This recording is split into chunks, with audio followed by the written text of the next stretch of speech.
So, maaga ako nagising, pero ngayon lang ako kumilos. Samahan niyo ako sa a day in my life or the things I do before I work. Para hindi ko maramdaman na nagre-revolve yung araw ko sa trabaho. Let's go!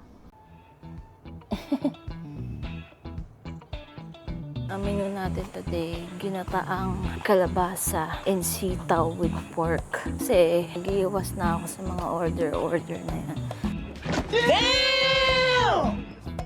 These past few years, sobrang laki ng nagagastos. Halos walang naiipon. Kasi nga, order.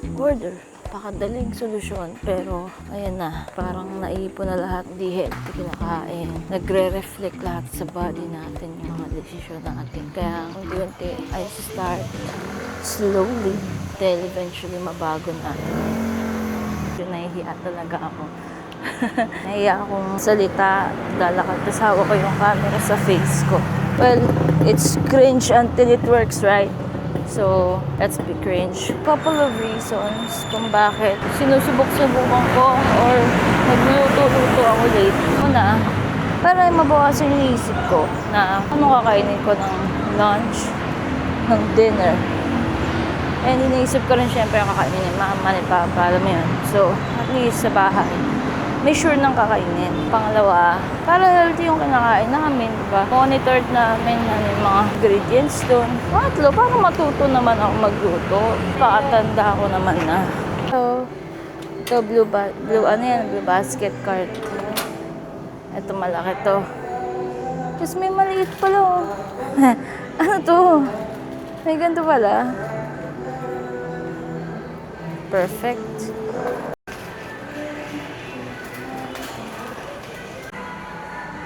Time check, 9:35. Ito ang ingredients. Squash, green beans, pork, coconut milk. Says squash. Sir, saan yung mga sitaw? Wala. Yun lang. So, walang sitaw dito. Kaya bibili tayo sa palengke. Didiretso na ako dun after ko magbayad dito. So, dahil walang sitaw, magbubok tayo ng angkas. Pupuntang palengke. So, nagbook ako, 6 minutes daw. Kita niyo yan. Sobrang init.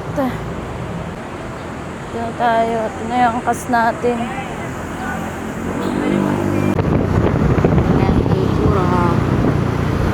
Thank you. Salamat. Thank you. Salamat. Altura tayo, altura. Saan pa nakakabiling baboy? Ilang bibilin mo, be? Magkano isang kilo?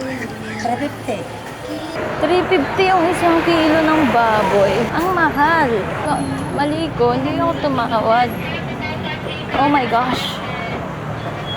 Hey. Tapos may bag pa ako dito.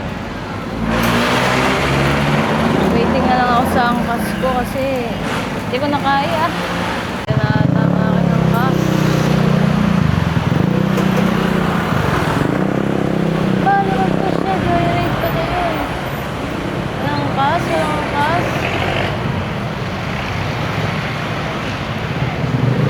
Ari. Home safe and sound. First thing we need to do since magpe-prepare pa ako is magsasayang muna ako. So, na-prepare ko na yung mga kailangan ko at mag-start na ako.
na ngang magluto.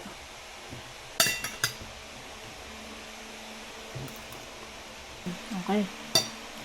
So, I'm back in my room and natapos na yung mga kailangan kong gawin. Hindi naman pala kailangan, pero gusto kong gawin. Oras ay 2:22 p.m. 5 p.m. pa yung start ng work ko. So, after ng mga ginawa ko, I usually spend time watching YouTube videos, Netflix, or I play my game. So, parang relaxation ko yun. Relaxation! Parang yun yung time ko to relax before I start working. So, at least, 'di ba? Marami akong nagagawa araw-araw. Hindi ko lang nasa isip yung trabaho kasi nakakatulong din 'yun para ma-feel ko hindi nagre-revolve yung life ko sa trabaho.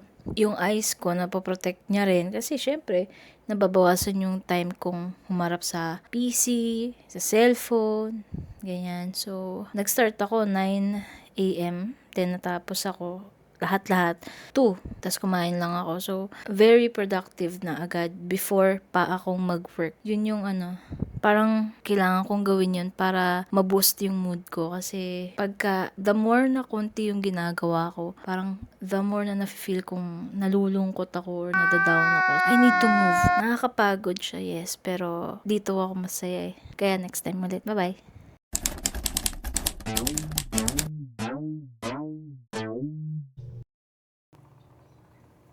Siyempre, dapat hilamas muna.